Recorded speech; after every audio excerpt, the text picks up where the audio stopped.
خبر شامل کرتے ہیں میرپورخاص سے ہمارے سی او شہزاد صابری کی رپورٹ کے مطابق D I G office Mirpurkhas میں deputy inspector general of police Mirpurkhas range Zulfiqar Ali Bahar کی سربراہی میں امن و امان منشیات گٹکے کی مکمل روک تھام کے حوالے سے اہم اجلاس کا انعقاد کیا گیا۔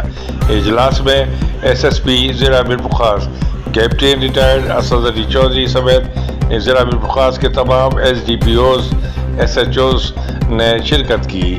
اجلاس میں ضلع بھر میں منشیات و گٹکے کی روک تھام کے حوالے سے کیے گئے اقدامات اور امن و امان کی مجموعی صورتحال سے متعلق بریفنگ دی گئی۔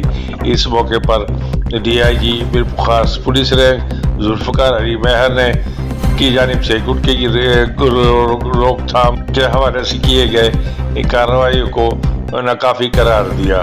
کا کہنا تھا ڈی آئی جی میرپورخاص کا کہنا تھا کہ آئی جی سندھ کے احکامات پر عمل درآمد کو ہر صورت یقینی بنایا جائے۔ اس حوالے سے مزید تفصیل دیکھیے اس رپورٹ میں۔